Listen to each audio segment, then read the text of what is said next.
Hi നമസ്കാരം, അസ്സലാമു അലൈക്കും. എല്ലാവർക്കും പുതിയ ഒരു വീഡിയോയിലേക്ക് സ്വാഗതം. ഇന്നത്തെ നമ്മുടെ വീഡിയോ യെല്ലോ ഗ്രേവി എങ്ങനെയാണ് തയ്യാറാക്കിയെടുക്കാമെന്ന് ഉള്ളതിനെക്കുറിച്ചുള്ള ഒരു വീഡിയോ ആണ്.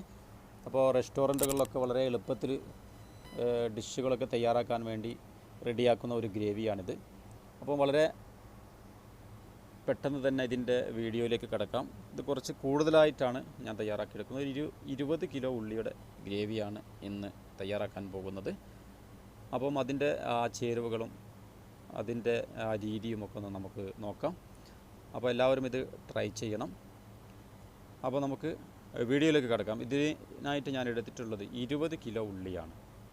ആ 20 കിലോ ഉള്ളി തൊലിയെല്ലാം കളഞ്ഞ് നല്ല വൃത്തിയാക്കി ഇതേപോലെ പീസാക്കി വെച്ച് കഴുകി വൃത്തിയാക്കി ഒരു ചെമ്പിലേക്ക് മാറ്റി വെച്ചിട്ടുണ്ട്. ഇതൊന്ന് നന്നായിട്ട് വെള്ളം ഒഴിച്ചിട്ട് ബോയിൽ ചെയ്തെടുക്കണം.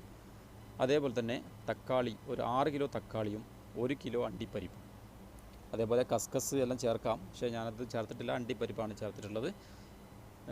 അപ്പോൾ അണ്ടിപ്പരിപ്പും 6 കിലോ തക്കാളി അതും ചേർത്തിട്ടുള്ള അതൊന്ന് ബോയിൽ ചെയ്തെടുക്കണം. വെള്ളം ഒഴിക്കേണ്ട, അതേപോലെ ഉപ്പിടേണ്ട, മസാലപ്പൊടികളൊന്നും ഇടാതെ തന്നെ ബോയിൽ ചെയ്തെടുക്കാം. എന്നിട്ട് അത് മാറ്റി വെക്കണം. ചൂട് തടഞ്ഞതിന് ശേഷം അത് അരച്ചെടുക്കണം. അപ്പോൾ ഉള്ളി അതേപോലെ തന്നെ വെള്ളം ചേർത്തിട്ട് അതിലേക്ക് 2 ടേബിൾ സ്പൂൺ മഞ്ഞൾപ്പൊടിയും ഒരു 200 ഗ്രാം പച്ചമുളകും ഞാൻ ചേർത്തിട്ടുണ്ട്. ഉപ്പ് ചേർത്തിട്ടില്ല.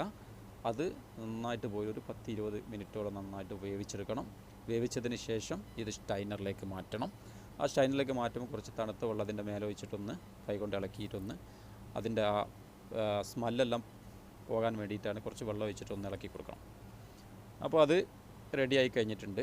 ഇനി ഇത് ഒരു ഇളം ചൂടോട് കൂടി തന്നെ നമുക്കൊന്ന് അരച്ചെടുക്കണം. അപ്പം ഇളം ചൂടോട് കൂടി അരയ്ക്കുമ്പോൾ പെട്ടെന്ന് അരഞ്ഞ് കിട്ടാൻ വേണ്ടിയിട്ടാണ് ഇളം ചൂടിൽ അരച്ചെടുക്കുന്നത്. കൂടുതൽ ചൂട് അരയ്ക്കുമ്പോൾ മിക്സിയിൽ അരയ്ക്കുമ്പോൾ പെട്ടെന്ന് തുറക്കുമ്പോഴൊക്കെ മേലോട്ടൊക്കെ തെറിക്കും. അപ്പോൾ അതിൻ്റെ ആവശ്യമില്ല. അപ്പോൾ നമ്മുടെ ഉള്ളി അരച്ച് വെച്ചതാണിത്. അപ്പോൾ ഉള്ളി മഞ്ഞളും പച്ചമുളകും ചേർത്തിട്ട് വേവിച്ചതിന് ശേഷം ചൂട് തടഞ്ഞതിന് ശേഷം അരച്ചെടുത്തിട്ടുള്ളതാണിത്. അതേപോലെ തന്നെ നേരത്തെ നമ്മൾ തക്കാളിയും അണ്ടിപ്പരിപ്പും അതും വേവിച്ചതാണ്. അത് വെള്ളം കളയാതെ തന്നെ അരച്ചെടുത്തിട്ടുള്ളതാണിത്, അണ്ടിപ്പരിപ്പും തക്കാളിയും. അപ്പോൾ അത് മാറ്റി വെച്ചിട്ടുണ്ട്. ഇനി ഇതിലേക്ക് വേണ്ടത് 250 ഗ്രാം ഇഞ്ചിയും 250 ഗ്രാം വെളുത്തുള്ളിയും അതും അരച്ച് പേസ്റ്റാക്കി മാറ്റി വെച്ചിട്ടുണ്ട്. ഇനി ഇതിലേക്ക് വേണ്ടത് മസാലപ്പൊടികളാണ്. ഞാനിതിലേക്ക് എടുക്കുന്ന മസാലപ്പൊടികൾ ഒരു 10 ടേബിൾ സ്പൂൺ മുളക് പൊടി, 5 ടേബിൾ സ്പൂൺ മല്ലിപ്പൊടി, 4 ടേബിൾ സ്പൂൺ മഞ്ഞൾപ്പൊടി, ഒരു 3 ടേബിൾ സ്പൂൺ ജീരകപ്പൊടി, 4 tablespoon garam masala, 3 tablespoon chicken masala. അപ്പോൾ ഇത്രയും മസാലകളാണ് ഇതിലേക്ക് എടുത്തിട്ടുള്ളത്. ഈ മസാല നമുക്ക് കുറച്ച് വെള്ളം ചേർത്തിട്ട് അതും ഒരു ഗ്രേവി ടൈപ്പിൽ അതും തയ്യാറാക്കി വെക്കണം. അപ്പോൾ നമ്മുടെ ഗ്രേവി ഉണ്ടാക്കാനുള്ള, നമ്മുടെ ബേസിക് ഗ്രേവി തയ്യാറാക്കാനുള്ള ഗ്രേവികളൊക്കെ ഇവിടെ തയ്യാറായി കഴിഞ്ഞു. അതിലേക്ക് വേണ്ട ടൊമാറ്റോ അണ്ടിപ്പരിപ്പിൻ്റെ ഒരു ഗ്രേവി, അതേപോലെ ഉള്ളി ഗ്രേവി, അതേപോലെ ഗാർലിക് ജിഞ്ചർ പേസ്റ്റ്, അതേപോലെ മസാല. അപ്പോൾ അതെല്ലാം തയ്യാറായി. ഇനി ഇത് വേവിച്ചെടുക്കേണ്ട പണിയേ ഇനി നമുക്കുള്ളൂ. വേവിച്ചെടുക്കാൻ നല്ല ടൈം എടുത്തിട്ട് തന്നെ വേവിച്ചെടുക്കണം. അപ്പോൾ ആദ്യം ഞാൻ വലിയ ഒരു ചെമ്പ് എടുത്തിട്ടുണ്ട്. ആ ചെമ്പിൽ 2 ലിറ്റർ ഓയിലാണ് ഒഴിച്ചത്.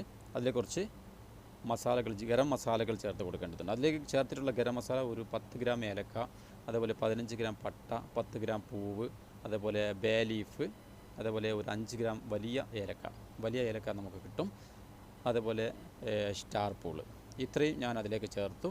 അതിനുശേഷം ആദ്യം ഇതിലേക്ക് ചേർക്കേണ്ടത് ഗാർലിക് ജിഞ്ചർ പേസ്റ്റാണ്. അപ്പോൾ എണ്ണ ചൂടായതിനു ശേഷം നമുക്ക് ഗരം മസാലകൾ ചേർത്തതിന് ശേഷം ഇതിലേക്ക് ഗാർലിക് ജിഞ്ചർ പേസ്റ്റ് ആദ്യം ചേർത്തിട്ട് ആ ഗാർലിക് ജിഞ്ചർ പേസ്റ്റിൻ്റെ പച്ചപ്പ് മാറുന്നത് വരെ ഒന്ന് ഇളക്കി കൊടുക്കണം. അത് റെഡിയായതിനു ശേഷം നമ്മൾ കലക്കി വെച്ച മസാല, മഞ്ഞളും മുളകും എല്ലാം കൂടിയും കലക്കി വെച്ച മസാല അത് ഇതിലേക്ക് ചേർത്ത് കൊടുക്കണം. അപ്പോൾ ആദ്യം രണ്ടാമതായിട്ട് മസാലയാണ് ചേർത്തിട്ടുള്ളത്. അപ്പോൾ മസാല ചേർത്ത് അത് നന്നായിട്ടൊന്ന് ഇളക്കി ഒന്ന് വേവിച്ചെടുക്കണം. അത് വെന്ത് വരുമ്പോൾ നല്ലൊരു റെഡ് കളർ വരും. ആ റെഡ് കളർ വന്നതിന് ശേഷം നമുക്കതിലേക്ക് തക്കാളി, അതായത് അണ്ടിപ്പരിപ്പും തക്കാളിയും കൂടി അരച്ച് വെച്ചതാണ് ചേർത്ത് കൊടുക്കേണ്ടത്. അപ്പോൾ നമ്മുടെ ഗ്രേവിയുടെ ആദ്യത്തെ ഭാഗം തയ്യാറായി കഴിഞ്ഞു. അതിലേക്ക് ഞാൻ ഇനി ഈ തക്കാളിയും അണ്ടിപ്പരിപ്പുമാണ് വീണ്ടും ചേർത്ത് കൊടുക്കുന്നത്. അപ്പോൾ ആ ചെമ്പിൽ കുറച്ച് വെള്ളം ചേർത്തിട്ട് അതിലേക്ക് മിക്സ് ചെയ്യുക. ഇതിൽ വേറെ കൂടുതൽ വെള്ളമൊന്നും ചേർക്കുന്നില്ല. ഇത് കഴുകി ഒഴിക്കുന്ന ആ വെള്ളം മാത്രമേ ഞാനിതിൽ, നമ്മൾ ഈ 2-3 പാത്രങ്ങളുണ്ടാകുന്ന ആ വെള്ളം മാത്രമേ ഇതിൽ ചേർത്തിട്ടുള്ളൂ. അത് നന്നായിട്ട് ഇളക്കി കൊടുക്കാം. അതൊന്ന് തിളച്ചതിന് ശേഷം ഇതിലേക്ക് നമുക്ക് ഇനി ചേർക്കാനുള്ളത് പാകത്തിനുള്ള സാൾട്ട് ചേർത്ത് കൊടുക്കാം. സാൾട്ട് ചേർത്തതിന് ശേഷം നമുക്കതിൽ നേരത്തെ അരച്ച് വെച്ചിട്ടുള്ള ഉള്ളി പേസ്റ്റ് ചേർത്ത് കൊടുത്തത് മിക്സ് ആക്കണം. അപ്പോൾ ഇത് ഏകദേശം തയ്യാറായി കഴിഞ്ഞു. ഇനി ഉള്ളി കൂടി നമുക്കിതിൽ ചേർത്ത് കൊടുക്കാം. അപ്പോൾ മസാലപ്പൊടികളൊക്കെ നമ്മൾ വളരെ കറക്റ്റായിട്ട് തന്നെ പറഞ്ഞിട്ടുണ്ട്. അപ്പോൾ ചെറിയ രീതിയിലൊക്കെ എങ്ങനെ തയ്യാറാക്കിയെടുക്കാം അതിനെക്കുറിച്ചിട്ടുള്ള അതിൻ്റെ അളവുകളെല്ലാം ഞാൻ എൻ്റെ ഡിസ്ക്രിപ്ഷൻ ബോക്സിൽ കൊടുക്കുന്നുണ്ട്. അപ്പോൾ അത് നമുക്ക് നോക്കിയിട്ട് തയ്യാറാക്കിയെടുക്കാൻ പറ്റും.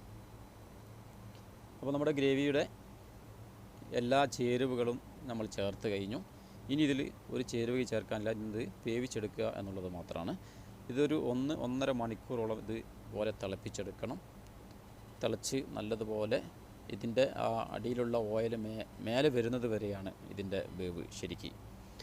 അപ്പോൾ നമ്മുടെ ഈ ഗ്രേവി തയ്യാറായിക്കൊണ്ടിരിക്കുകയാണ്. അപ്പോൾ തയ്യാറാക്കുമ്പോൾ ശ്രദ്ധിക്കണം, ഇത് മേലേക്ക് തെറിക്കാനൊക്കെ സാധ്യതയുണ്ട്.